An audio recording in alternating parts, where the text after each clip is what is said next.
Getting salty with sanity here at the beach. Stand on my feet. There's no place that I would rather be than getting salty with sanity.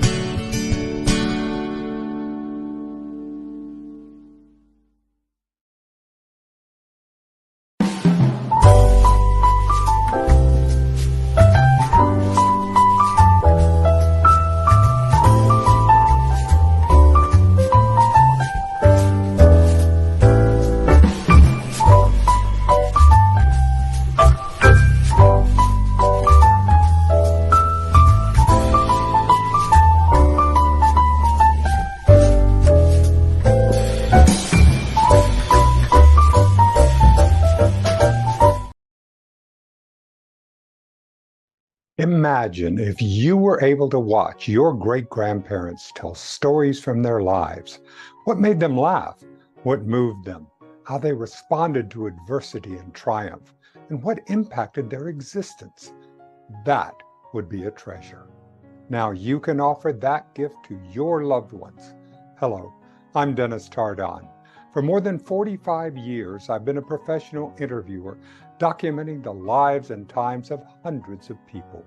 I will guide you or your family member through the important stories of your lives using my unique interviewing skills. I'm now offering my legacy interviews worldwide via Zoom from the comfort of you or your loved one's own home. All you need is a webcam, and I will do the rest. Contact me today to schedule your legacy interview.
Hello and welcome to No Icing.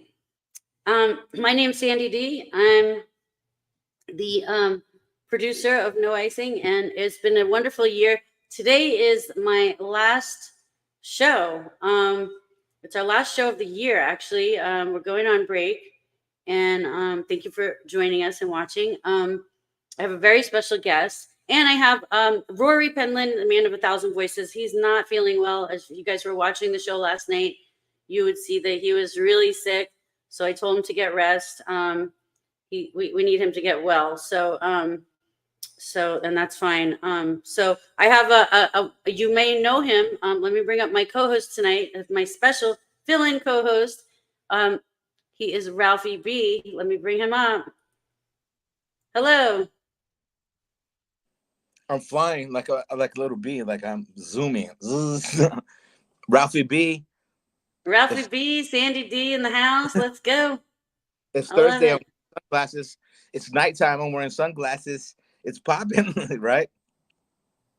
You're cool with sunglasses at night. Yeah. Who is that guy? Corey Hart? Yeah, I think so. Yeah, I used to listen to that song when I was young. All right. So yeah, did you watch the show last night with Rory? He's sick. And this is a preview tonight. I did a preview. See, my background has changed. There's no strawberries. I have a new intro for next year. So tonight is like a little preview of what's going to come next year on No Icing. We're changing things up a little bit.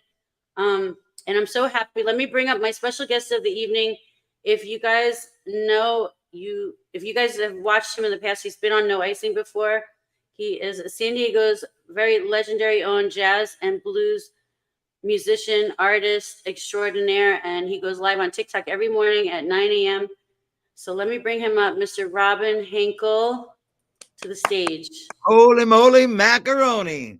Okay. All right, there we are. I love the carbs. I love All the right, carbs. good to meet you, Ralphie. Good to meet you too, bro. All right. We haven't met before, right? Yes. And Yes. Ralphie's a musician too. Oh, yeah. I got He's my up in he's in north, like up in the where. Tell him what area you're in. I have my guitar too. I'm in the Inland Empire, y'all. Like I'm up there, like San Bernardino, Riverside, LA-ish. Yeah, yeah. That's where I'm at.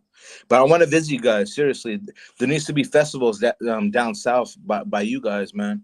There's a lot of culture down there. Did you make it to San Diego today? You were gonna. If you ever come to San Diego, you have to come see Robin's live show. He plays at different venues around San Diego. Yeah, I had some other engagements that popped off. I know we talked last night, but I had to do some other things, and then but I'm anxious to hear some of you, Robin. Okay. Well, good. Well, we'll make that happen.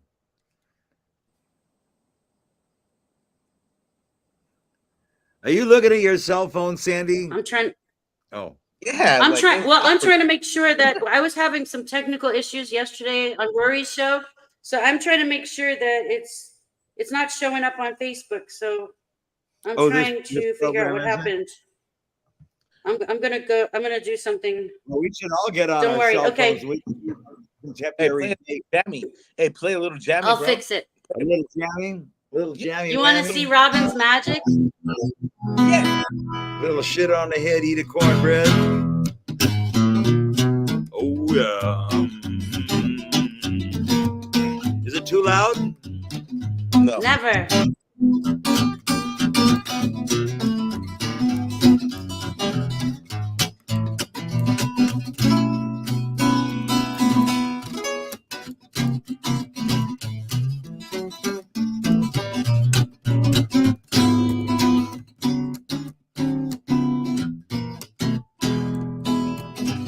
Can't judge an apple by looking at the tree. Can't judge a honey looking at the bee. Can't judge a sister by looking at her brother. Can't judge a book by looking at the cover. Can't you see him? Oh, don't you misjudge me. Look like a farmer, but I'm a lover. Can't judge book by looking at the cover. Hey, some of these lyrics rhyme with B, and they rhyme with Sandy D. You can't judge looking at the cane. Can't judge a woman looking at a man. Can't judge sister by looking at her mother. Can't judge book by looking at the cover. Can't you see? Don't you misjudge me. Look like a farmer, but I'm a lover. Can't judge book by looking at the cover.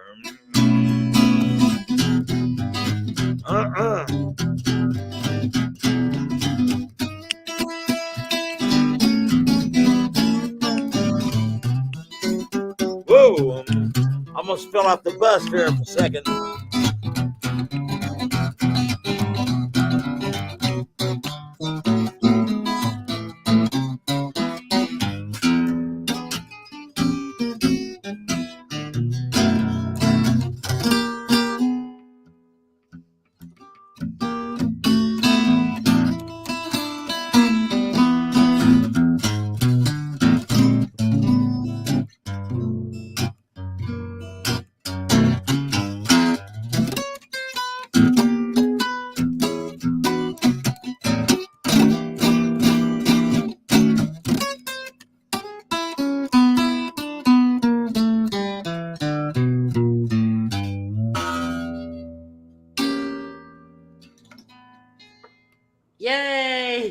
Holy moly macaroni.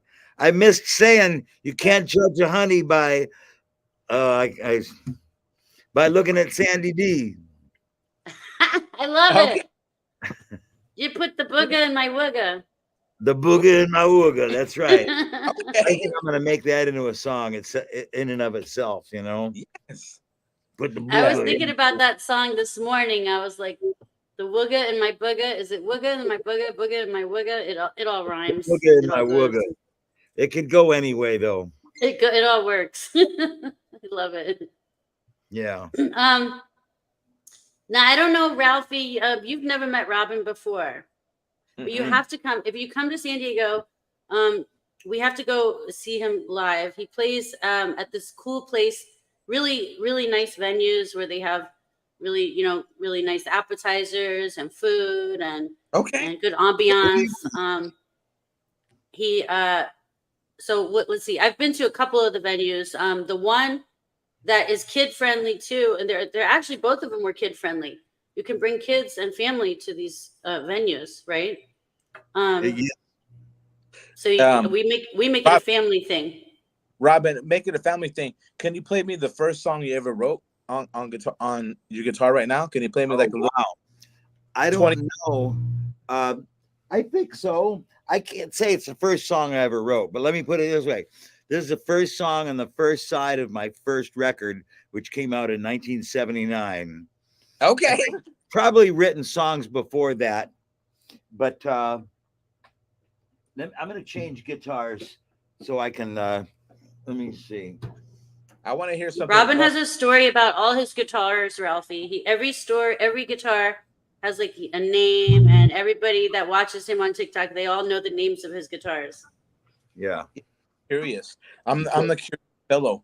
I just kind of like I want to examine people, and I pick what resonates with me, and I apply it to my own life. You know, you're genius, Robin. I hear from you and collect from you, and I kind of build my life. So thank you for this opportunity, Sandy D. My pleasure. Yeah, and Robin. Okay, I got to turn this down a little bit because this guitar is way louder.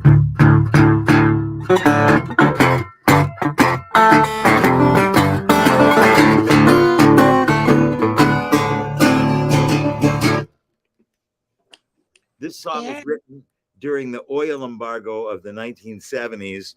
And I don't know if you guys are old enough to appreciate this, but there was, there was gas rationing. And if your license plate had an odd number, you went to buy gas on a certain day. If you had your license plate ended in an even number, that was your day. And so here's this guy, and he's just, in the mid 70s, Americans were just waking up because we're kind of dense, they're just waking up to the idea that they're going to have to start driving smaller cars, Hondas and Toyotas and, little things like that. And so there's this one guy, he doesn't like that idea. He wants to have like a 62 Impala with a boom, boom, boom. He wants to he's a lowrider, and he's not into this Toyota and Hondas and shit like that, So he's on the freeway in Los Angeles somewhere, and he's like, traffic has just stopped. And he's sitting in this freeway, which is actually like a parking lot because all the cars are just stopped. And as far as he can see forward and as far as he can see in his rearview mirror, it's all little cars. And and he's not into this shit. So he made up this song that goes, little cars on the road, little cars in my mind, little cars everywhere I go, little cars may suit you fine, but I must have power.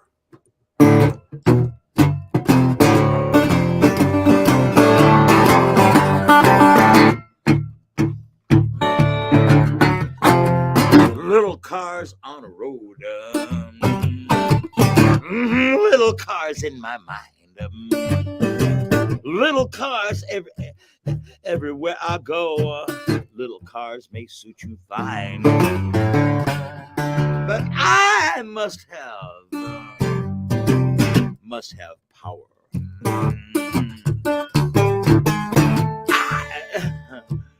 I must have energy.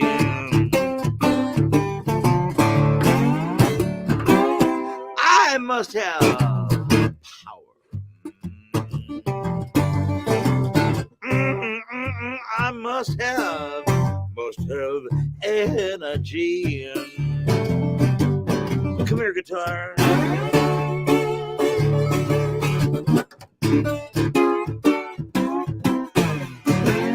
Little cars in the morning.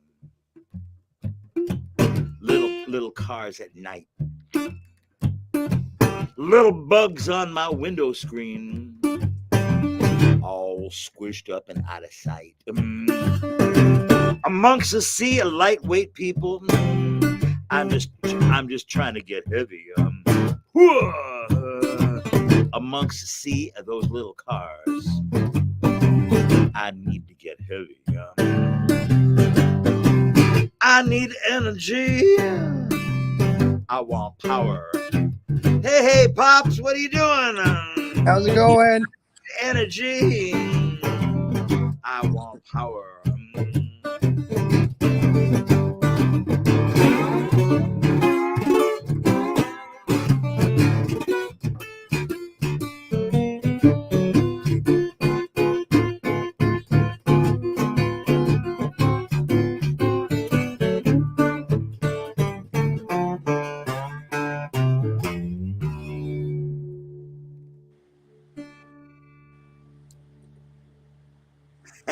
Hey, I was wondering, I wanted to hear a Nixon imitation tonight. I could do it tonight because my voice is real low now because I'm sick. I'm not feeling my best. So, but I wanted to come and say hi to Ralphie, say hi to you. But yeah, I got a really hellacious cold. So I'm going to do my best to rest up and try my best to kick this out of my body. Good deal, man. So when I get this voice, I can do Sam Elliott. You know what? I used to like it in the very final, in the final weeks of his, when he already knew he was either going to be impeached or he just had to resign. He would step off his airplane and he would throw his arms in the air with a peace sign, right? And he hated the hippies, but he had a peace sign on each hand. He goes, "I am the president," and he would go like that. Sock it to me. It was classic stuff, man. That's a lot of people say he got voted in because he could make fun of himself. He went on laughing and said "sock it to me." Oh. I don't know. I think most of the people on Laughing probably voted against him, but who knows? But hey, it was a coup. They got him on.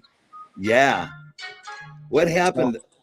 Did I lose connection? No, I can still hear you. Oh, okay, because my phone started ringing and We're here. No, we can still see you. Okay, well, I don't see you, but I'll see you in a minute. Oh, there you are. Okay. Oh, okay. It's funny. These days you might be doing something and you get a phone call, right? And then whatever you're doing shuts off, and you're going like, "Wait a minute!" It takes you out for a minute until you can hang up on the phone caller. Yeah. And then you come right back in. So anyway, again, I just wanted to come in and say hi to everybody. I'm sorry I can't be on the full show tonight. I'm just not feeling well. Well, yeah. We want you to feel better. I'm enjoying watching, and I'm enjoying your performance as always. Oh, thank you. So, and sip on some chicken broth or some bone broth in the bed and watch. I'm gonna be doing some chicken soup. Definitely, I got a couple of cans of chicken soup downstairs, different kinds.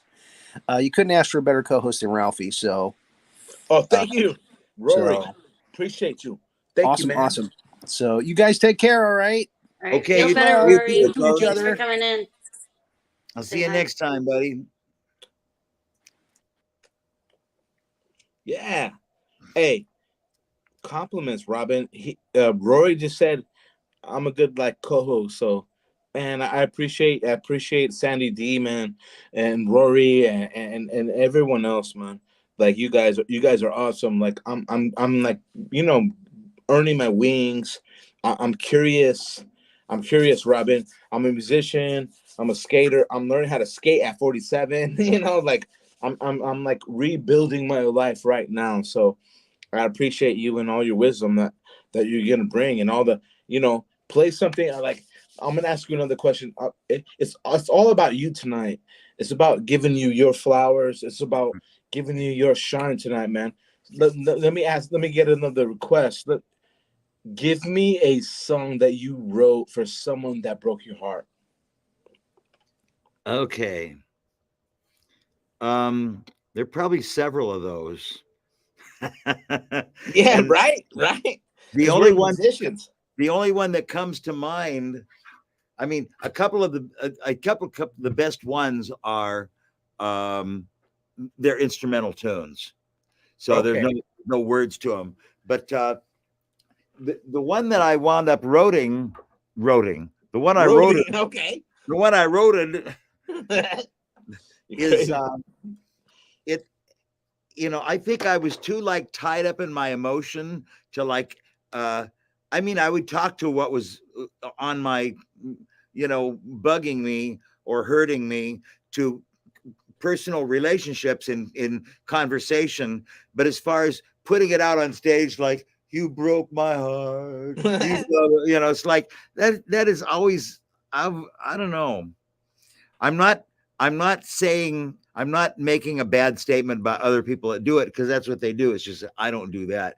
And I think maybe I was hiding some stuff because I just wrote a song that was so stupid that it was just a way of getting my release. Anyway, I'm going to not talk anymore and just play the song.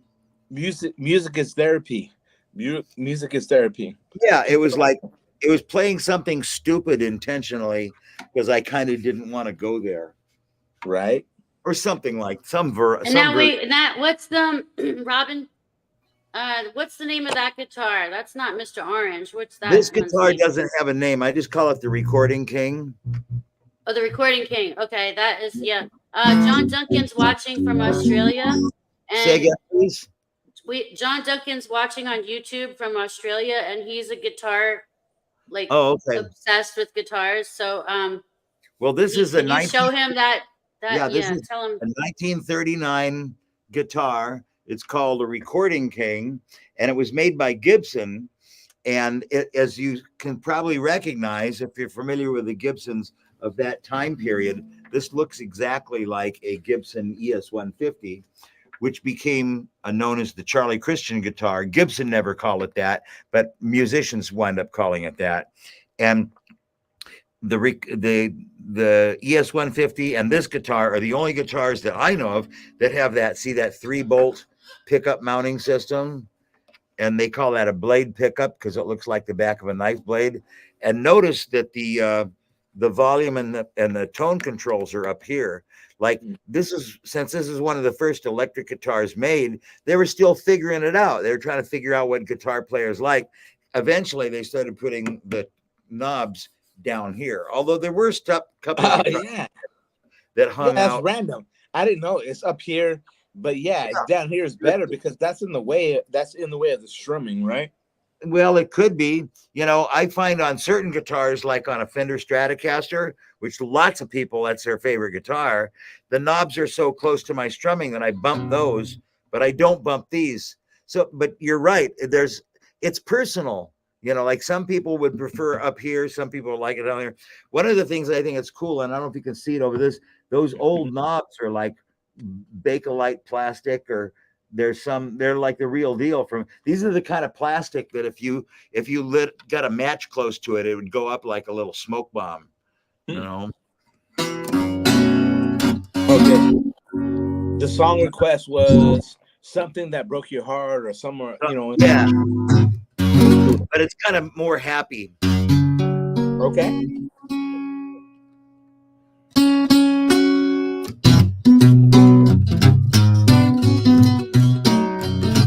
If I was a truck, I'd eat me a donut. If I was a buck, I'd eat me some hay. If I was a turkey butt, I'd eat me a turkey butt pellet. If I could just I'd be with you today. Crazy red hair and a smiling face. I tried to go there, it was a wrong place. If If I could only hold on to a dream that was true, I wouldn't be here picking on this old bass. If I was a dog and my name was Alice, I could sit on a front porch and watch cars and trucks on the street. If I could only see black and white, I'd be happy for my life. Look for a dog boy who'd be nice to me.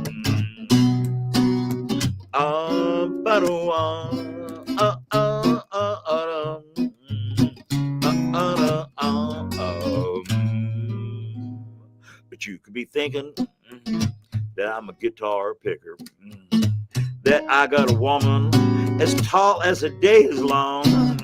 If I could only hold on to a dream that was true, I wouldn't be here picking on this old song. If you were the truck and I was a donut, you could pick me up or squash me down on a street. Whatever you decide to do, I'm ready for you. I'm a spot on the road or some birdie food. If I was a truck, I'd eat me a donut. If I was a buck, I'd eat me some hay. If I was a turkey butt, I'd eat me a turkey butt pellet. If I could just be, I'd be with you today.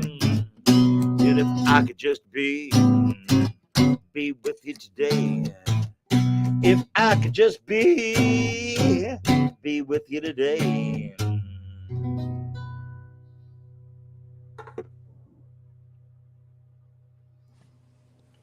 Okay. Yay. Okay. Let's give it up. Some people call that the turkey butt pellet song, but it's actually called If I Was a Truck. And the lyric that it, it's like the lyrics are drawn from reality, but they're like just hodgepodged in every wacko way. They're just put together. I was in a band that played kind of a country band that played truck driving music. And that was the theme of the band. They were called Big Rig Deluxe. And they used to play like, Hank Williams and 6 Days on a Road and We're Gonna Make It Home Tonight and Merle Haggard. And I was never really particularly interested in that music, but I liked playing the steel guitar. So I was in this band. And one of the guys in the band was walking around on a break. He's going, I'm a truck, I'm a truck, I'm a truck. Like, it was so stupid that it just stuck in my mind. and so next thing I know, I'm driving home from the gig going, if I was a truck, I'd eat me a donut. So, that's what happens. You lose your mind and you start writing, and that's what the kind of stuff that comes out, I love it. And I want to just say, if anyone that is just watching, if you've never seen Robin on my shows before, you can catch him again. You can catch him live every morning on TikTok, except Tuesdays. He has a great audience. I love your audience, Robin. They're all my friends now. They're so fun to hang out with. It's like it's isn't it? Hanging out at the family pub when you're hanging out with Robin's stream. Everyone's so cool, and we have fun, and it's a great time. And there's people from all over the world watching. Mm-hmm. Yeah, so it's like it's almost like trailblazing a new communication style. As the technology is changing so quickly that we can't keep up with it. Some people are using it in such a way that, and they may not even know what they're doing, but this just kind of happened. I didn't plan on that happening. Well, Stacy was the one that got you into the TikTok. Yeah, she was supposed to come tonight, but she's sick as a dog. She's like Rory. So everyone's just resting, I guess. And you had COVID like a couple weeks ago. I was sick last week. I was sick as a dog last week. So you too. You too. It's like Robin, I guess it's that time of year. Yeah, it's like everyone's close together and stuff like that. Where they're turning up the heaters. The heaters incubate like disease. whatever. But that's another show on this Yeah, on this make on you this wait to reality see. TV. But let me ask you, Robin. Let me have another wish list because I had to go soon. I had to depart soon. But let me ask you another request. Um, Play me a song that you wrote for your mother or your father or some loved one. He's got Rita Bobita too. I I think don't know that's the about one Rita that I Bobita. most likely think about is Take Me for a Ride in Your Mustang, Rita. Rita is my ex-girlfriend, but she's still kind of like my best friend today. And Sure. back 20 years ago, when we were like what you would call a couple, she was driving as a daily driver a 66 Mustang sedan or coupe, actually, with a 6-cylinder motor in it. And when you're driving a 50-year-old car for a daily driver, things always breaking. $200 here, $1,000 there, $50 there, trip to the mechanic, fan belt, radiator, it's just always something. So her favorite lyric, since she's always getting the car fixed somehow, because she wouldn't have it any other way, her favorite lyric in the song is when it gets warmed up, it's almost smooth. And my favorite lyric is that it passes the 20-foot rule. And the 20-foot rule, I don't know if people know that, but I think it comes out of car. I think it comes out of car culture. And what that is like, remember when the Auto Trader was printed on paper and you could hold it in your hands and read it, and it would be all these cars for sale?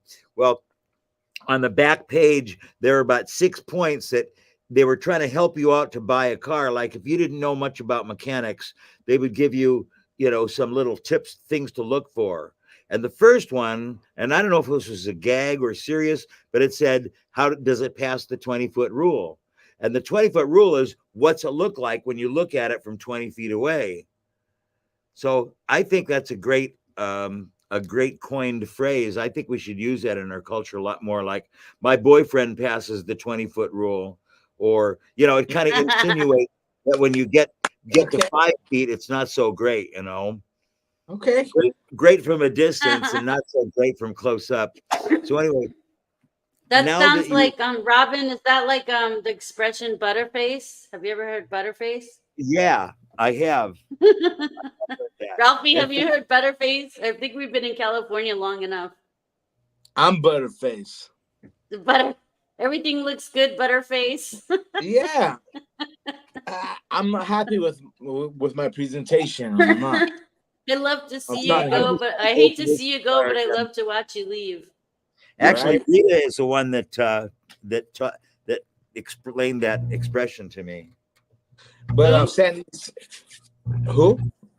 Rita, the one Rita that owned the Bobita? Mustang. Oh, I want to see a picture. I want to see a picture of Rita in the Mustang. But yeah, Sandy V. For visuals, for because let me tell you, Robin, like everything that you play tonight, we're gonna chop it up. We can make content. 30 seconds, 1 minute. 1 minute.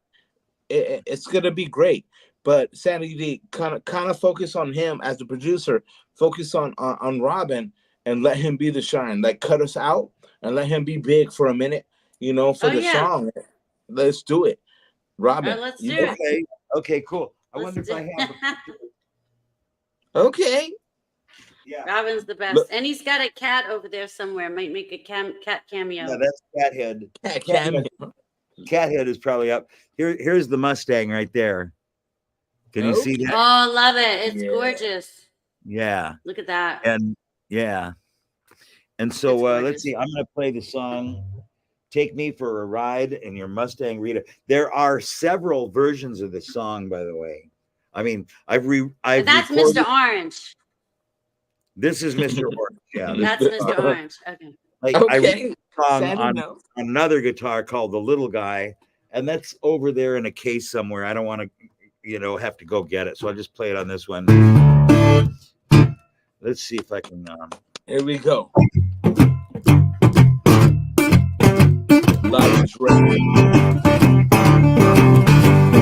Take me for a ride in your Mustang, Rita. Take me for a drive so I can get satisfied chilling with my favorite little villain. Take me for a ride in your punky blue jet.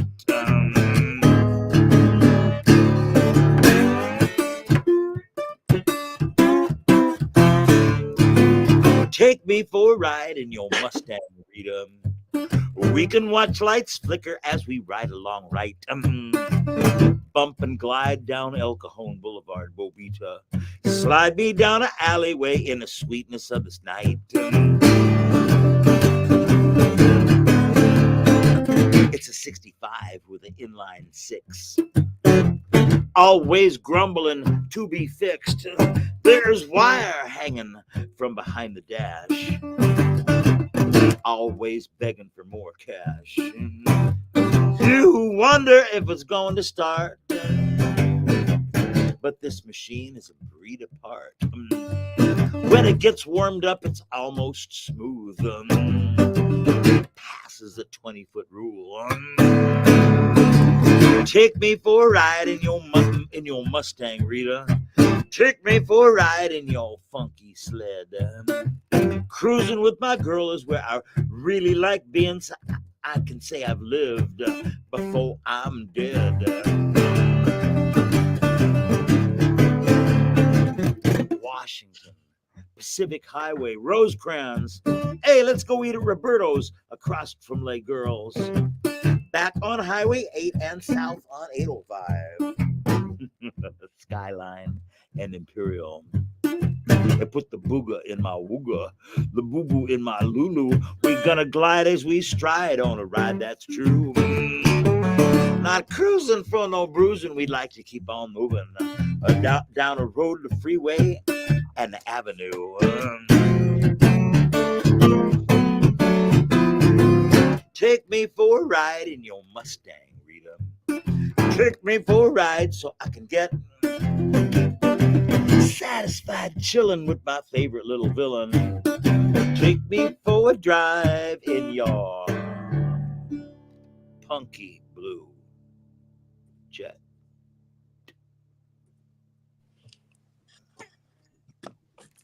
Yeah, can we clap? Can we clap? With the booger in my wooger. Wee doggy. Yeah. Yeah. So thank you, Robin. Yes. Oh, whatchamacallit? John Duncan might join us from Australia. Hold on. Have him He did have a comment earlier. He said, I've got a 37 Harmony Polar Mate, because he's got that Australian accent. I've got a 37 Harmony Polar Mate.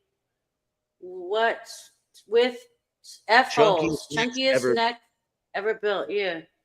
Can you see that? Yep, I sure can. Okay. Is that similar to the one you have? Well, F I don't know holes are nothing these about days, you know. Oh, okay. Okay. In today's world, people hear F hole and they go, "Oh, ho, ho, you said a naughty." No, that expression has been with violins at least for 400 years. So you can't turn it into something that it's not. Yeah, I had to play the violin for 3 years when I was young, when I was a kid, and I remember those. And when he says the chunkiest necks, that means the neck is like big, like a bat. And it's like thick. And like Steven's here. Steven, tag everybody. What's up, Steve? Get on here, buddy. Hey, Robin. Yes. Let me ask you a question, because this is like an interview, right? So I'm gonna ask you questions. When you first started out, bro, as a young little boy, playing guitar, I'm a guitar player. I have my guitar right here. Did you first start writing songs with 1 string, 2 strings first? Like, you know? No. I can't remember exactly how I started. I started on a little plastic ukulele. Okay. And that was probably in the late 1950s. My mom brought home it was like I was 8 years old in 1959. What? And let's do the math. Let's do the math for the people at home. 8 years, because my daddy was born in 55. My daddy was born in 53. I was born in 51. Okay.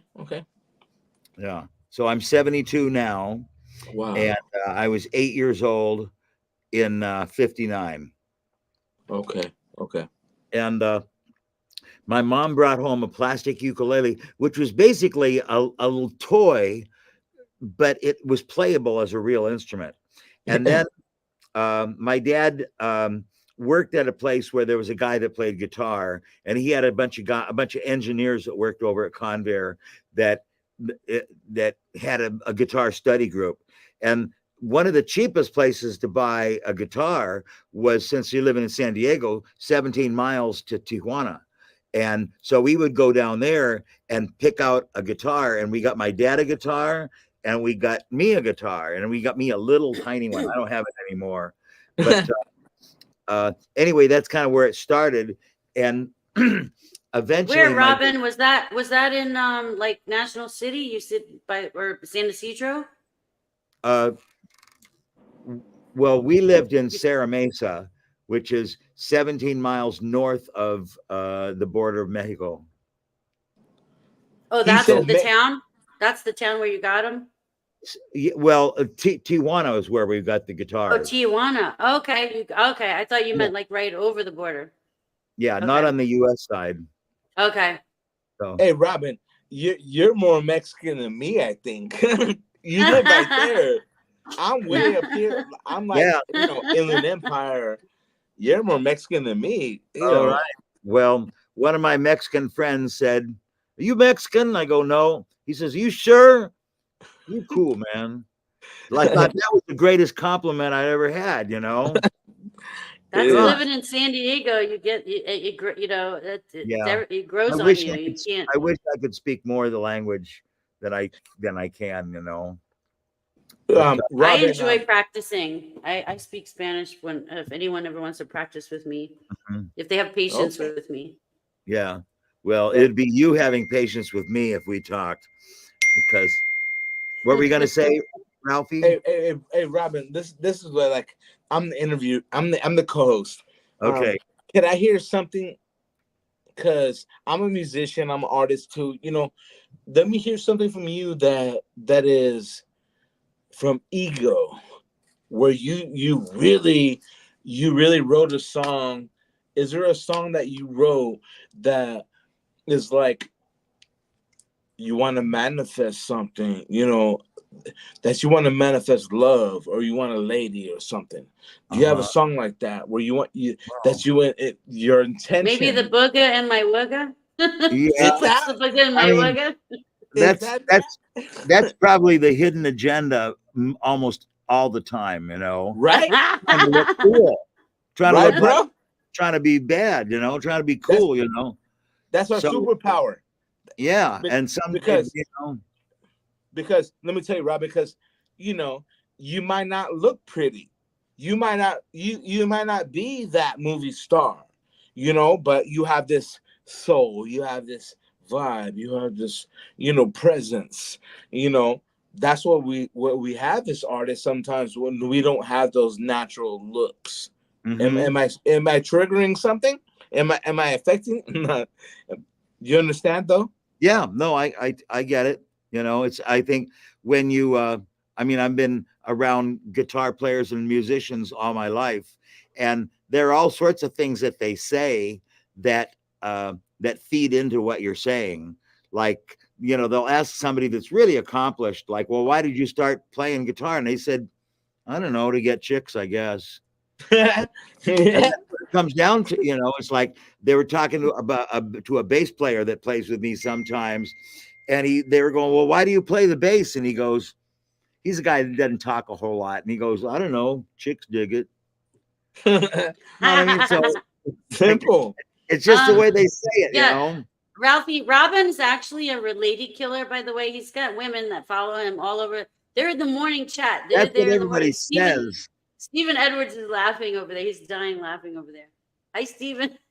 Oh, John Duncan's here. Let me bring up John Duncan. My brother over here. Here's my John Duncan. Now Meet Robin Henkel. Cool enough. Can you hear us, John? What's up, bro? I'm here. Hey, guys. Can you hear us?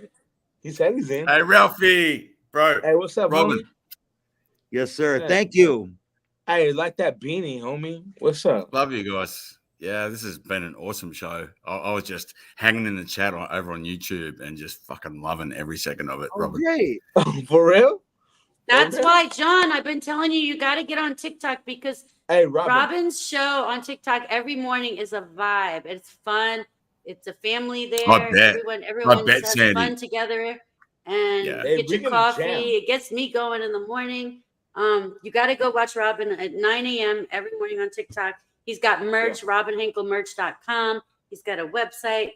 He's done the music awards. I mean, like, we're really legitimately hanging out with a legend, which is very rare on TikTok, I think. Well, I get that. And I saw that stream that you did with Robin in that massive sort of cathedral space like a couple of weeks ago with the full band. That was that's Panama 66. Yeah. It was incredible. Yeah. It was the most beautiful stream. Yeah. Nah, but great John's to hear a legend Robin too. with the full band as well. Let me interject. John's a legend too. You're a legend too, John. John's a ukulele legend. Show him your knuckles. Show Robin your knuckles. Oh, John's a ukulele legend. Yeah. Ukulele. Okay, got it. I like ukulele. Sandy D is the OG. Sandy D is the OG. Robin's a legend, right? John is the OG. Let me go back to my wish list because I'm co-host. You know, I'm gonna take over. Robin, can you please play us a song, man? Can you play us a song of where it was your ego, all ego, God, all like I'm not. That's a good question, bro. Good question. That's a good question. Tough one. Where you knew you're gonna get the ladies. My favorite song that Robin I played don't detect much ego with Robin though. One of my so that's going to be like a tough choice, I reckon, for him. Yeah, I don't know if I really. What comes to mind when you say that is something that's kind of aggressive and kind of like charged and intentional. You know, yeah. I don't know. I don't have one in mind. Robin, my favorite song that you do is One Meatball, but I know it's not your original. It's a cover. One Meatball. I love when you do One Meatball. That'd be one of my favorites. Yeah. Let me rephrase, Robin. Because it is aggressive. I'm like posting my fears and insecurities on you. So I don't mean that. Let me like where you intentionally do you have a song that you intentionally wanted to help people heal? That's my focus. Yeah. A song that makes people feel happy, like, is that what you're saying? Yeah, like heal. Like a happy What's song. that song? You know, What's that song? I want to hear it. It's funny that ricochets right back to what you're saying before about ego. Is that like a lot of times I have strong feelings about making people feel good, but I don't write songs that say everybody join together and like come together. It's more like I'll just do something that everybody enjoys and comes together almost by accident, like on what do you call it? Like on the TikTok morning shows. Here, I got one that a lot of people like. And this is probably one of the most requested ones. It's funny how like when you do a song and people request it and you do it and you request it, they request it more. And after a couple of years, you go, I'm not doing that. I'm tired. No, we're not. We're not tired. Robin gets a little frisky sometimes on his show. Sometimes he cusses. I'm like, everyone. I think everyone likes it, but he says the F-bomb. We're grateful. Yeah, we love it.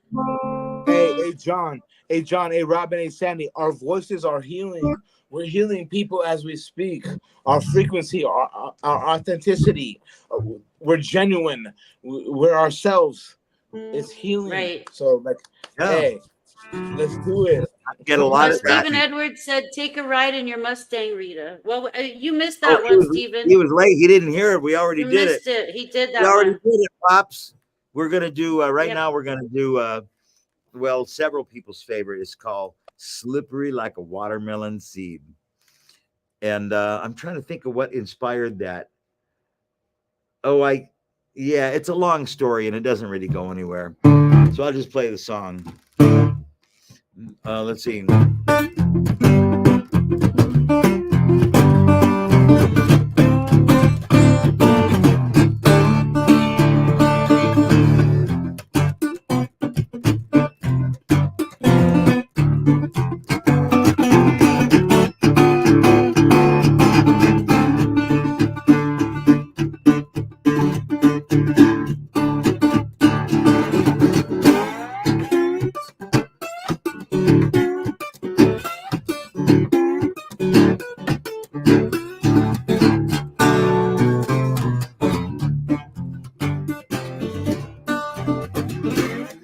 Sometimes I'm walking down the road. I get all messed up. I forget where I'm going. This ain't nothing like anything that I'd ever known. When I see her, my trash starts overflowing. She's slippery, like a watermelon seed.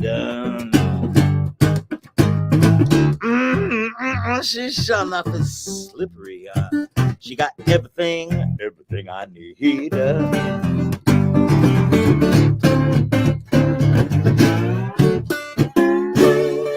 Creeping into my dreams when I'm sleeping in the night.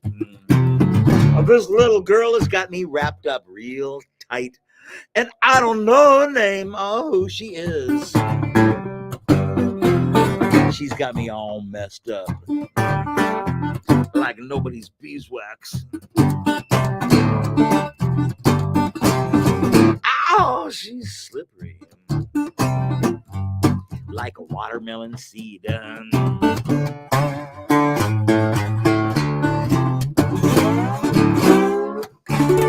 She's got everything I need. Come here, guitar. Oh. Whoa. Hang on a second. So slippery, made my guitar come out of my cable. There we go.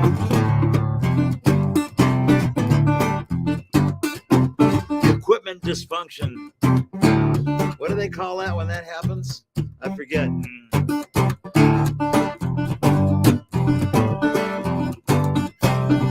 Agitated with this little miss. That's when my love began to hiss.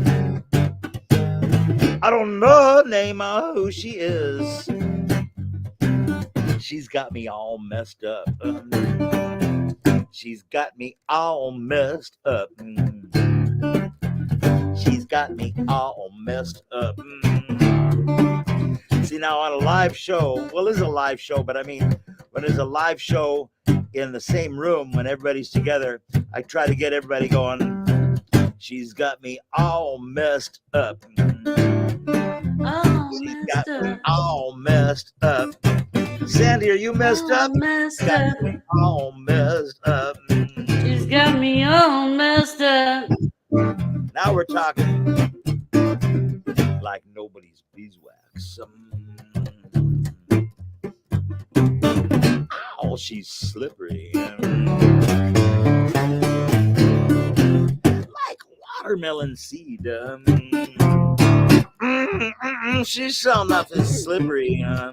Hey, Steven, are you all messed up? She got everything I need.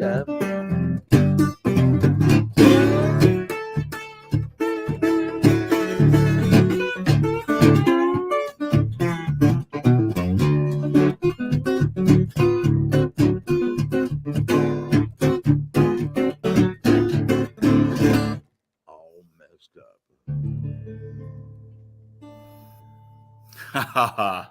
Yay. Like a watermelon seed. Thank you very much. Thank you. I love it. Oh, there's Ralphie. Hey, bro. Ralphie back. Hey, Robin. Yes. It's like watermelon is hydration. You know, it's like you're filling this up, man. There's seeds in there. You're planting seeds, man. You did it. He's definitely been planting seeds. We like Ralph. Planting We seeds. I like you laugh. Come on, man. Come on, man. It's vibrations right now, man. You raised the roof. You know what I'm saying? Right. Good. Hey, Robin, I was wondering, all your years in San Diego, did you ever try surfing? Did you ever take up surfing as a I never took it up. I've stood up on a board before back when I was in high school. Yeah, back when I was in high school, my friends, when school would get off, they would go down to the beach, and it was about, 15, miles from where I live. So we'd get, you know, and when you're a teenager in high school and somebody's got a car, man, you get in it and you go down to the beach and, you know, and you drive like along the coast for a few miles to La Jolla and Tourmaline and Mission Bay and, you know, South Mission, and you'd cruise all those spots. And even though I didn't surf, I was there with the guys doing that. And of course, there's certain places that the surfers all like. You know, there was Law Street and Tourmaline and different places. Wind and Sea were special places. So anyway, there were times when I would be on the beach with them, and I would grab a board. And it was before they started using these short boards. They were using more longer boards back then. Okay. And they were easier to get up on. There was no leash, right? Did you have a leash? Hey, look at that guy right here. I'm about to go out there with you, man. Look at that guy right here. I'm 47, Robin. That's a snowboard. I'm skating again. I'm about to go to San Diego. We're gonna do some shows. That's a skateboard. Yeah. Hey, Robin. What are your thoughts on holistic healing?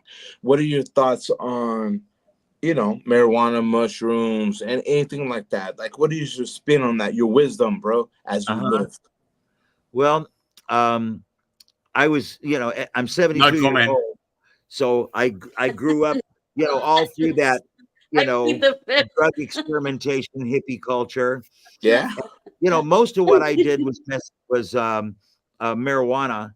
However, you know, people were taking LSD, people were taking mescaline, psilocybin, and I think I tried a lot of those things like one time. I took LSD one time, and I did probably a lot of people do when they take it the first time, is that after like a half hour, they go, well, I don't feel anything. So you take another dose. And now you come on stronger. And for a first time, that might be wonderful or it might be very scary.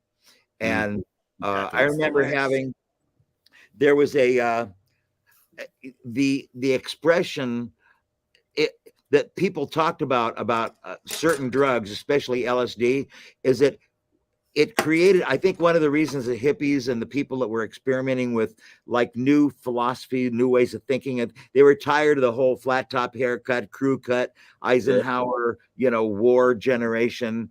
We were in Vietnam at the time, and they were just searching for something different. A lot of that searching just kind of went to some weird places, but you can understand that. Anyway, there was what was I going to say about that?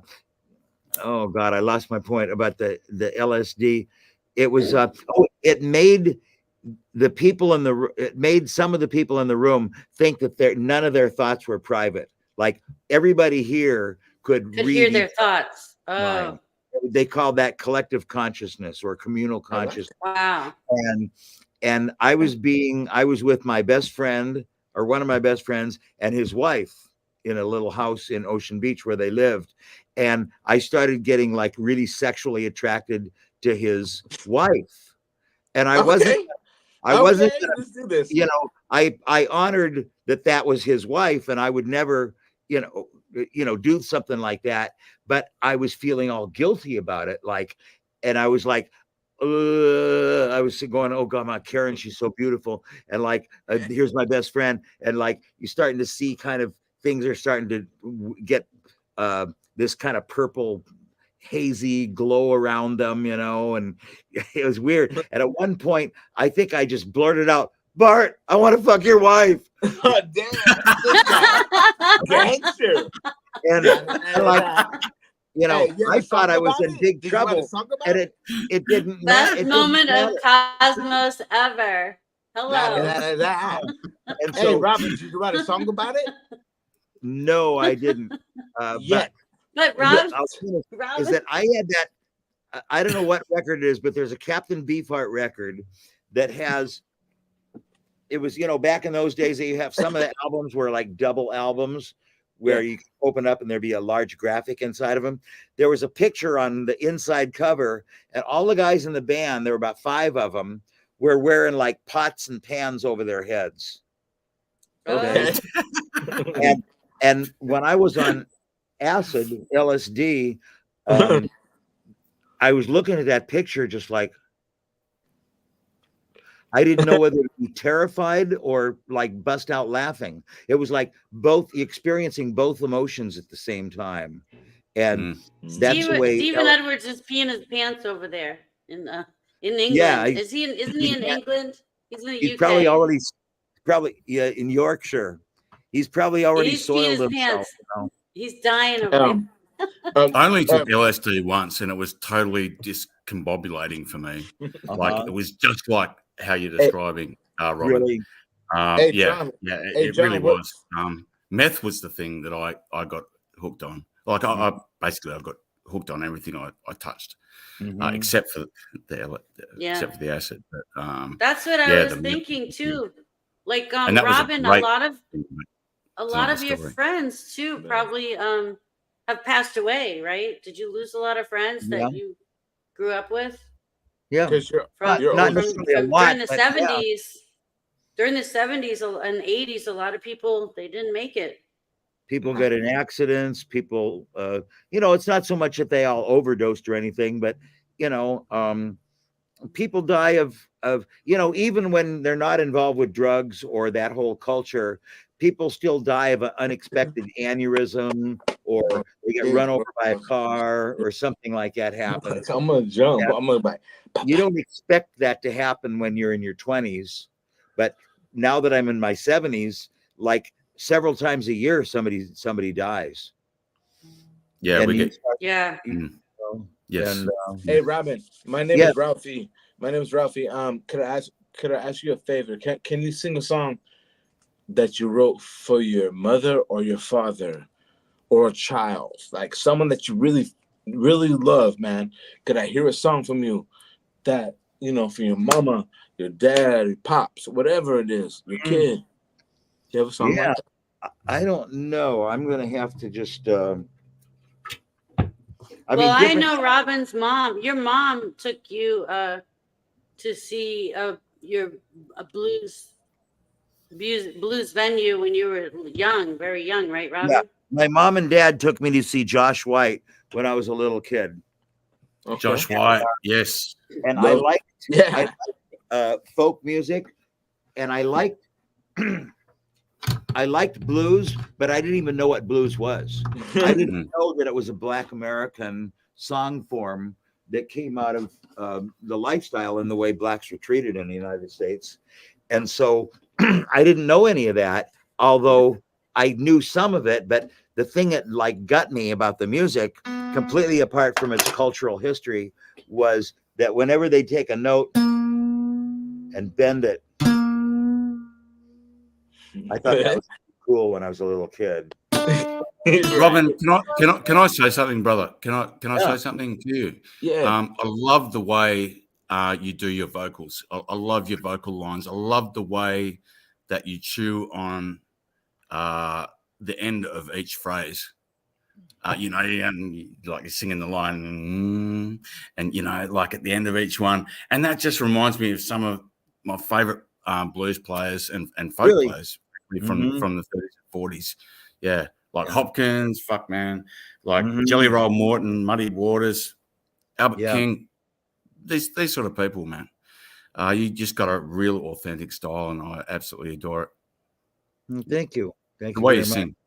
Yeah. I have a lot of respect for a lot of my students or people on TikTok says, how do I learn how to sing that way? Or how do I learn how to play?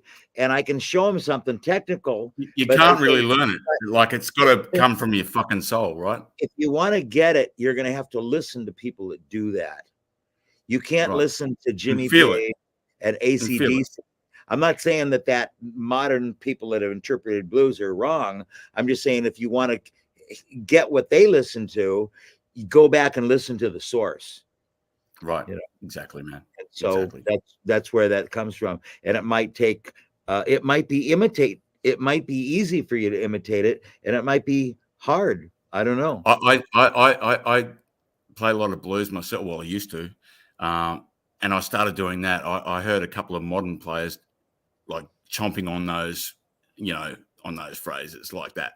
And I just thought, man, it sounds so cool. I want to play like that.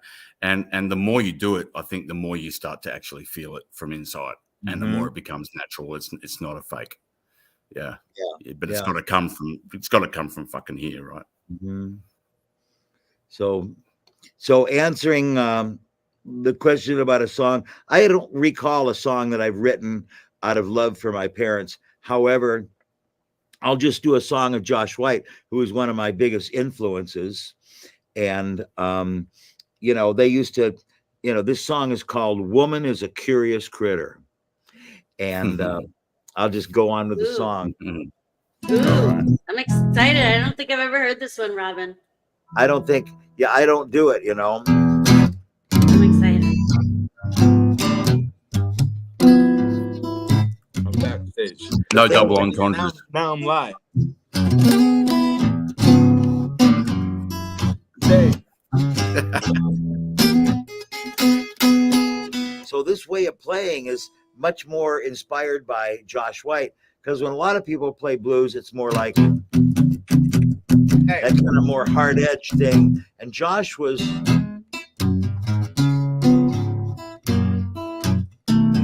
more jazzy. Jazzy. He swung up on you. He swapped up on you. Yeah. It's got swing. And a lot of blues artists have swing, but it's swing within the context of it's kind of boogieing, shuffling. So Josh was he was kind of more like the Nat King Cole of blues in a way. He was sophisticated compared to guys slow like tempo, more like that. He was kind of more smooth and classy, Yeah. Now, woman sure is a curious critter, and there ain't no doubt in that. She's a mess of funny capers, from her slippers to a hat. And if you try to understand her, if you fail, just up and say, ain't a bit used to try and understand a woman's ways. Hell, I'm not complaining, but I'm just setting down some of my own observations, and I cast my eye around, and if you ask me to prove it, I can do it mighty fine. Well, there ain't no better example than this very wife of mine. It's in the very midnight, and I'm a-sleeping good and sound. I hear me a lot of rustling and somebody moving around, and I says, Miss, what you doing? She frowns and shakes her head. Shut your mouth, I'm only turning the children in their bed. So she twists them and she shakes them, and she turns them round about. I don't hear how them children ever keep from hollering out, Lord, out. That's my gal.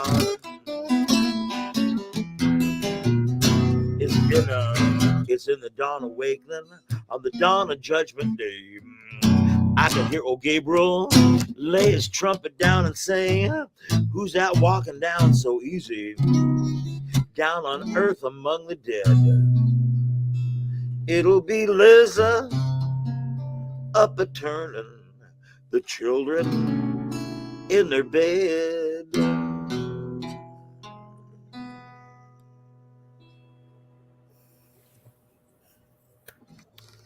You know what? That's one of the first songs I performed in public. When I was 10 years old, I played that song at a coffee house in Seattle called 92 Yesler. And Yesler is a street in downtown Seattle. And it's a real short street because, it's how in some cities, the streets aren't parallel. They'll come together at an angle. And the street that crosses the angle near the apex is like maybe only 50 yards long. It's a tiny little street. Anyway, there was a coffee house called 92 Yesler. That was the address of the place, and they just named the club that. And I did that song when I was 10, maybe 11. And I remember back then, instead of calling it open mic, they call it a hootenanny. And right. And the two guys that came on to perform after I did, when a little kid comes up on stage and does half-assed well, it brings a house down. Everybody's going, yeah, yeah. They're all like, get excited and stuff. And so these guys are walking up on stage after that going, oh God, and I remember them saying over the mic, my mom always told me in show business, never go on after animal act or children. For who? Right. Children. Children. Oh. Yeah, never go on upstage after children or animal act, because they're insinuating that people like, an animal act. It's a sympathy vote, right? Oh. Yeah. And they like that. I never heard that. Yeah. Well, you I've don't never hear it heard very that. often. But it's like going on stage after the performer that was in front of you did really, really good. It's intimidating. So that's the reference they were making. I get it. Yeah. I get it. Like, yeah. I mean, and I feel like that too, because I've gone live on different platforms and sang, and it's like, wow. But I always just think, like, if anything with social media, if you go live, you just have to do it like American Idol is watching, do it like the whole world is watching, because really it's out there. Once it's out there, it's out there. So you might as well just put it all out there and do it like the world is watching. Yeah. Good point, Sandy. Exactly like that. Yeah. It's funny because I love you have a lot of viewers too, Robin, from all over the world. What was that? Sorry. Say again, John. Oh, just agreeing with Sandy, mate. Like, just play it like it's your last gig every time, because right. Maybe it will be, right? Who knows? Who knows what's Yeah. Leave it all out there. Well, and Robin gives lessons. Robin, every time I you want play, to see. mate, I want to get some lessons from you, Robin. I have to figure it out with my kids and my schedule and everything, but I don't know. I know you have to be really serious. For Robin to give you a lesson, you have to be really serious. Yeah. You don't have to be great. You just got to be. You don't have to be great. You just have to be serious. Yeah. You need to like do it. I tell my students that you can't just pay me for me to talk to you. You got to entertain me. You got to make this fun for me, because I know that sounds arrogant as hell, and I'm doing that on purpose to filter out the people that I don't want, and it might sound pretty shitty to say, but you know what? There are so many people that want to take lessons, and there are other people that are like committed. It doesn't sound arrogant at all to me, Robin. It sounds like if you want to play music, you want it to come from your soul. You want it to come from right here, right? And you feel the music, that will show through. Doesn't matter if you're a great player or not, but if you feel it like deep, there's a good chance that the people listening are going to feel that from you, and that's a good start. I think. Hey, John and Robin and Sandy, like, energy is transferable. So when you play how genuine you are, let me tell you this, love, gratitude is like the highest frequencies, but authenticity, what you roll, man, Robin, what you roll with is authenticity. It's like 1,000 times more than. I'm sorry, I'm extra, but it's Thursday. Robin, it's extra Thursday. No, Robin is Robin gets he gets we're running out of time too. We're over time actually, but Robin does get song requests like every day from people around the world, people that don't normally watch his show.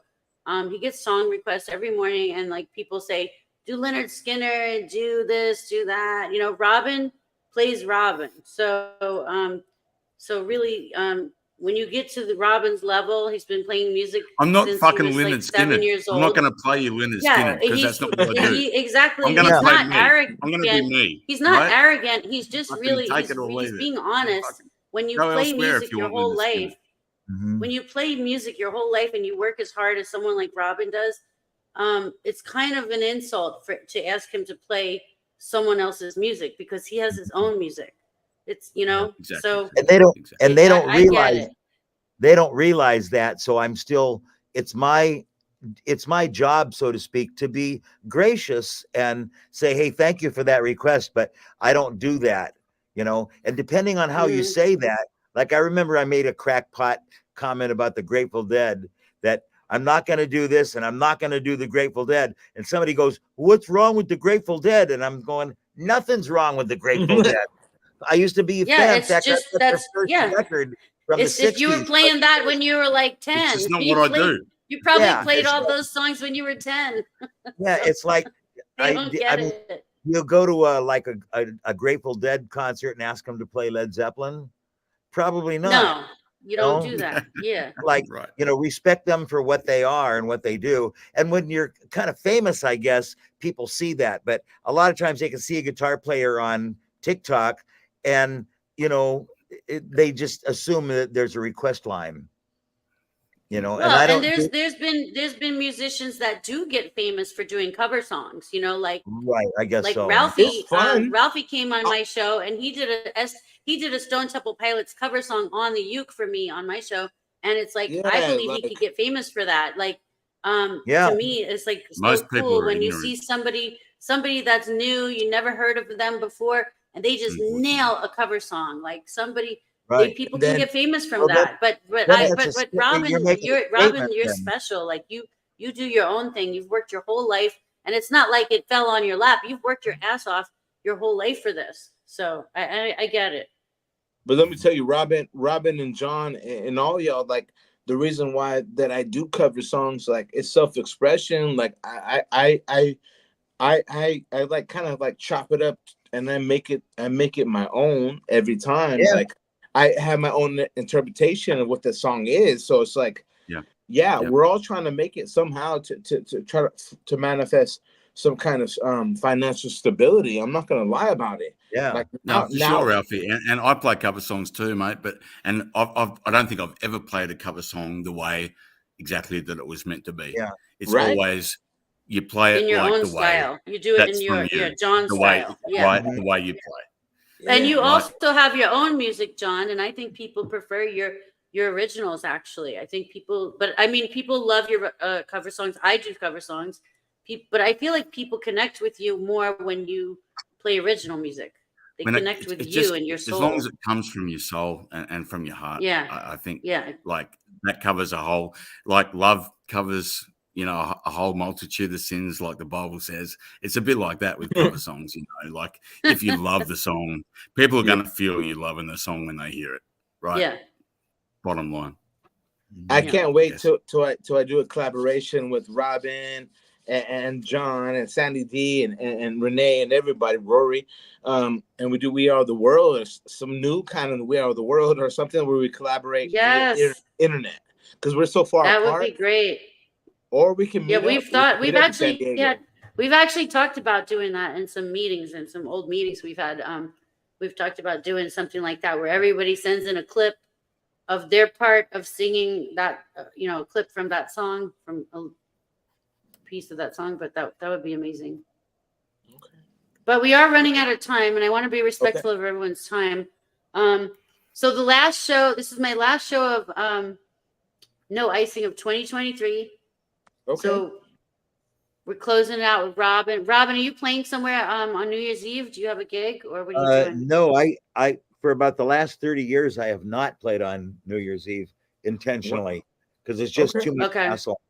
You know, it's just too many people running around, and it's just like that's when the bands charge double and triple what they normally charge, and I just don't want to get wrapped up into that thing. It's just too much going on. I remember one year, 30 years ago, I think, in the middle 80s, I had 3 gigs on New Year's Eve. I played I can't remember what day it was, but I played the night before in a resort out in the desert, and where you play the morning set by the pool and then you come back home. So I'd done the morning set by the pool, came back, played at an old people's home in La Jolla. And then right after that, I had told the band leader of the nighttime gig, that's the big important one, that I was going to be late. And he says, don't worry about it. Just get here. So I'm pulling my gear, like try to find a parking space in downtown San Diego on New Year's Eve, you know, down by the water.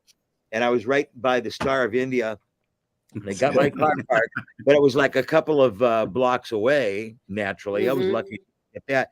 And my amplifier, I was playing bass. My amplifier had these wheels on it, and the wheels. Here I am in a tuxedo, sweat dripping with sweat, going through the street with my bass on my back and the amp, pulling the amp with my rig on the top. And one of the wheels hits a crack in the curb and breaks off. So now I have to grab the box kind of like and carry it along like a wheelbarrow with two legs not working. And, you know, a lot of times when you play these nice places, they don't want the band coming in the front door. They want you to go around the service entrance. And at that point, I don't like fancy being mean to people. But at that point, I just went up to the guy in front of the door and said, "Where's the grand ballroom?" And I said it in such a assertive tone, like, "Don't even mess with me." Kind of over there, sir. You know, you might not mess with me at all. You know, but I just didn't want to face that. Oh, you're in the band. You have to go around the service entry. Like, no, I don't think so. Not tonight. I love it. Manifestation, bro. You made it happen. You know, you went through. And ever since, and so after that, you know, one gig probably paid $125, one paid $250, one played like another $125. And when I got on my gig the week after that, the keyboard player said, "What did you do for New Year's?" I said, "Oh man," I was kind of bragging. I said, "Oh man, I did 3 gigs." He says, "Oh man, you must have made $1,000." And I thought to myself, no, I made about 500. Yeah, someone did. And that clicked in my brain. I'm not doing New Year's Eve anymore. Especially after that, what do they call it? Y2K thing, you know, where we thought that all the computers were going to go bad and the whole society was kind of like fragmented into nothing, you know. So we were me and my girlfriend at the time were out in the desert in Nevada, waiting to see if there was going to be a mushroom cloud over Los Angeles, you know, just at nighttime, you know. So, but you know, I'm making it a funny story, but I decided, you know what, no more New Year's Eve. That's it. I've had it with that. So I go on a vacation to Lone Pine, California, which is up in the Eastern Sierras. It's kind of where the desert hits the mountains. And I'd stay in the same hotel, the same room even. I call up in advance and I'm grandfathered in. Normally they charge $80. They charge me $50 because I've been going there for like 30 years. Okay. And I sit in my room and I bring a laptop and some recording gear so I can record, practice guitar, wake up, get a coffee in the morning, practice guitar or record until I can hardly sit up. I'm like, get a backache sitting in the chair. And then I get in my car and go for a cruise. And when I get to the highway, which is only 50 yards from the motel, whether I go north or south is like a last minute decision, like just which way is the traffic going? I think I'll go north today and just explore, you know, and it's nice having that freedom daily for a few days, you know. I love it. You do that every year? I love every that. year. Yeah, for about 30 years. Is that up by the High Sierras? Yeah. Well, there's the western side of the Sierras, which is where Yosemite is. Okay. And then the eastern Sierras is more of a desert. And that's where Mammoth Lakes, the ski resort, is. Yes. And oh, it's beautiful. You know, I've been up there. It's gorgeous. It's really, really nice. They call it Owens Valley. Yeah. Hey, Robin, like I'm a co-host. Like my name's Ralphie. Yeah. Like, thank you, Sandy D. You're cool, man. I dig your thing.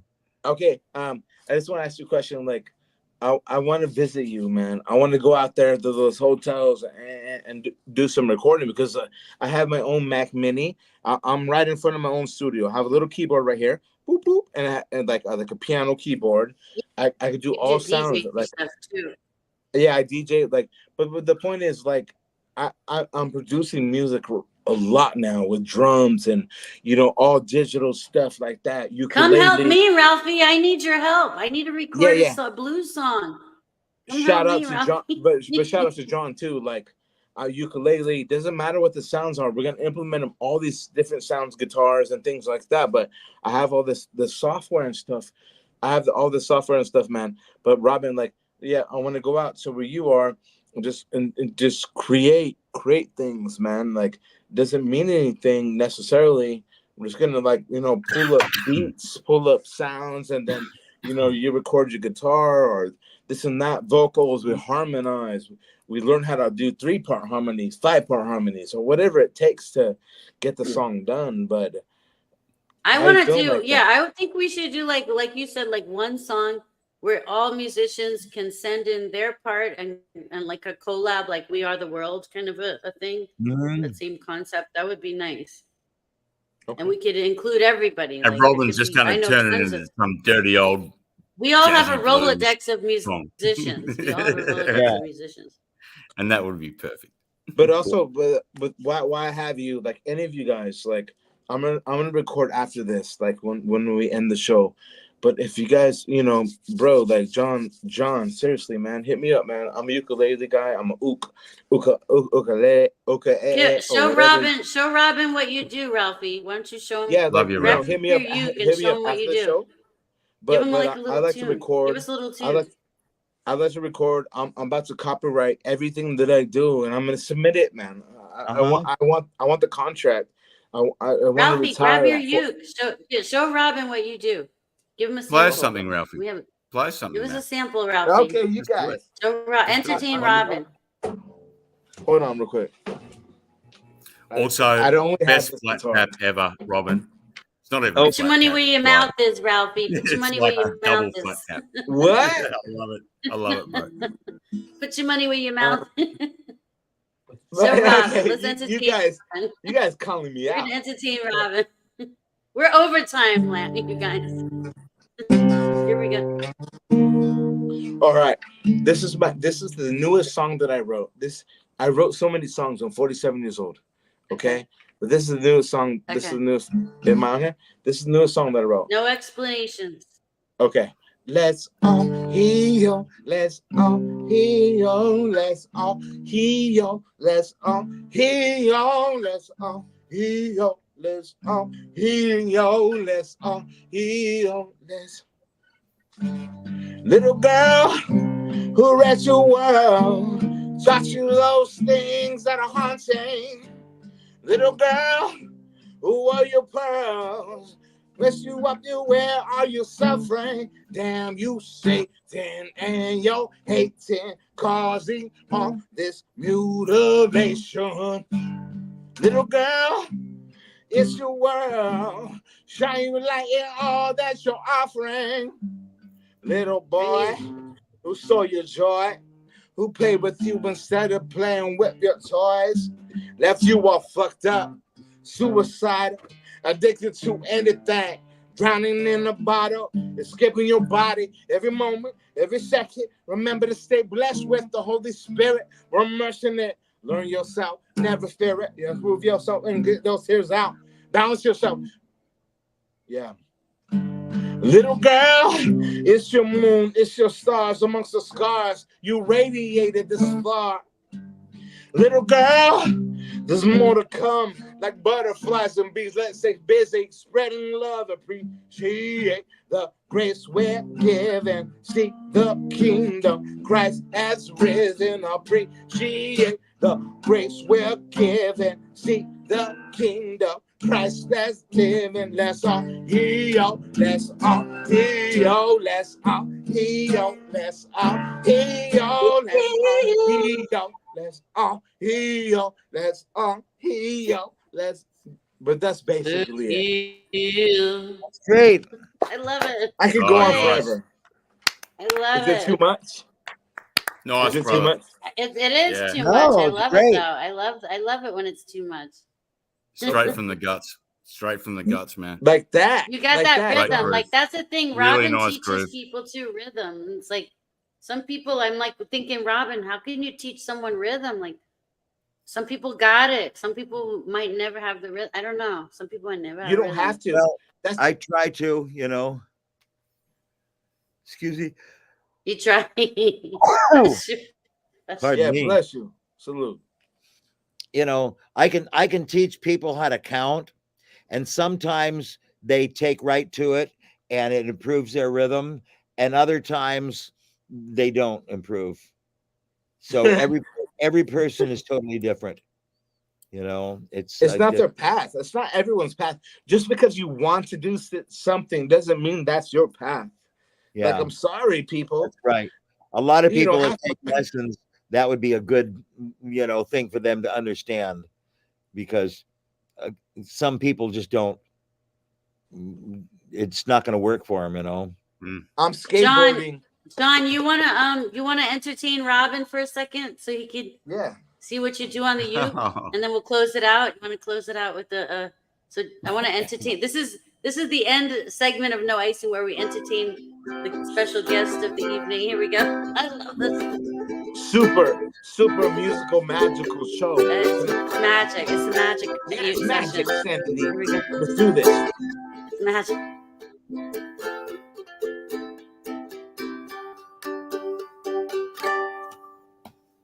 Well, black ties, they go flat. Days, they sometimes will. Sun wakes up beside the moon, dozing behind the sill.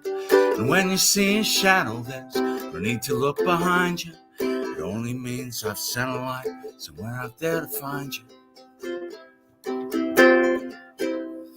Well, it's easy just to look at life through an Xbox or PlayStation, and consequences only figments of our imagination. And when you hide yourself away like clouds behind the rain, and one one's past asleep, just a pillow for the slain, I will keep candle burning.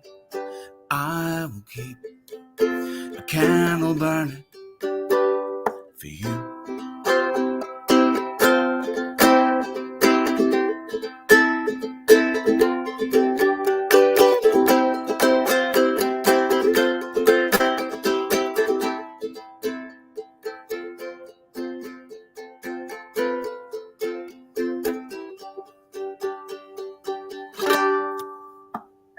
So let's both find a street lamp any chance we get. The dreams will take us places we just as soon forget. Like the school bell rings at 9 a.m. The workers all clock in, wishing sunrise at the sunset, and we're all going home.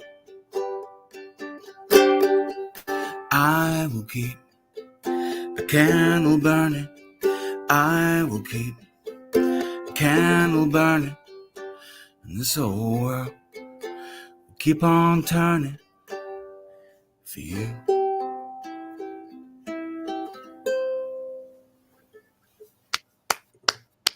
Yeah. Oh my God, I'm gonna cry. I feel like Great.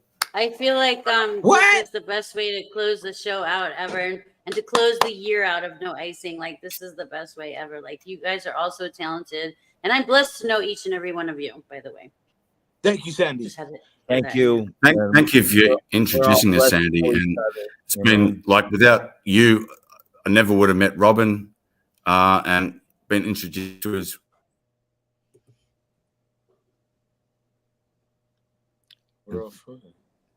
Did he freeze? He froze up. He's in Australia. Yeah. Okay. You're in Australia, bro? What time is it in Australia? Brother, it's just past 3 p.m. on Friday, I think it is. I might be wrong. I think Bro, it's Friday. like 10 Yeah, o'clock you're in the future for sure. You're in the future, dog. He's the Hey, future. love you, bro. Love you, John. Love you, bro. Love you, Robin. Love you, Sandy. Really Love you guys. Thank you, Stephen, for Edwards for watching, and Dave Myers and Renee and Em and everybody that was watching tonight. I look forward to next year. Robin, will you come back on my show next year? Of course I will. You will? Yay. I'm so happy. Yay. Yeah. I'm booking guests already for next year. Well, I want to wish everyone a happy holiday season. Stay well, stay healthy, stay happy, stay blessed, and get ready for the shows next year. We have a lot of shows planned. It's going to be amazing, and I'm gonna, if you want to see what I'm doing in the morning at 9 a.m., I'm probably going to be on Robin's Live on TikTok. So if anyone's looking for me, you can find me there. Always looking for you, Sandy. Never know where you're going to be hiding out. Sandy D. Come on, sis. I'm going to be hiding in Robin's Live on TikTok. That's where I'll be with my coffee. Yes, from New York. She's from New York. But anyways, hey guys, like Robin and everybody, John and everybody, love you. Reach out, Sandy D. Like, please, like, introduce us. Like, pass the connections on, because we need to jam. Oh, man. I always do. My studio, guys, is portable. I can carry every instrument, my microphone, my keyboard. We'll get a show with you, Ralphie. I want to have you and your musician friends on my show. That'll be like a whole other show. Mm-hmm. But let's record, let's jam. Let's jam via like where we're at, like far away. Come watch Robin in the morning, Ralphie. Come watch Robin on TikTok in the morning. I'll tag you. And then, because Robin's busy. Okay.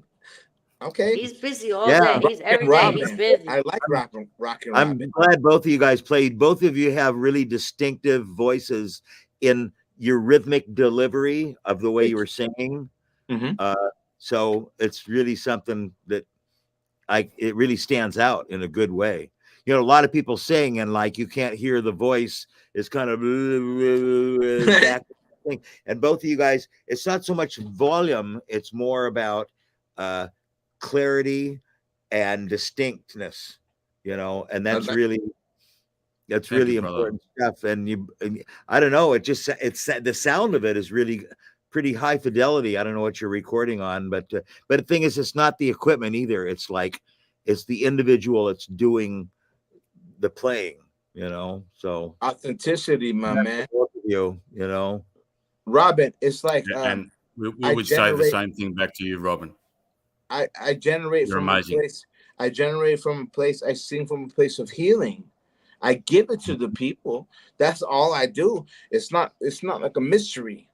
Like, I generate what I've learned to the people. I push it out in vocally, sonically, and just, you know, somatically. That's what I'm trying to do for the future. I swear to God, I want to hear people. We know you're coming. Ralphie's gonna have his own show on Cosmos next year, so everybody stay tuned for that. I have to end it. My kids are knocking on the door, and I got to be respectful of people's time. But Stacy, we love you. We're sorry you couldn't make it. We hope you feel better. Rory, thanks for hopping in. We love you. We hope you feel better. Everybody, thank you for watching. And then, Robin, are you playing tomorrow morning? Are you live? On TikTok, yes. Yes. Okay. I'll see you tomorrow. Yeah. I'll see you tomorrow. And thank you guys for coming, John, legend, Ralphie, legend. Great to see you. I love you. I'm glad I got the chance to meet both of you. Thanks, everybody. Thanks, replay people. Yeah.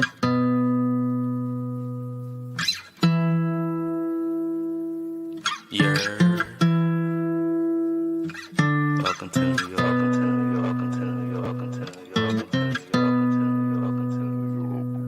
Everything that we do exclusive. Make sure that it's all inclusive. I was taught make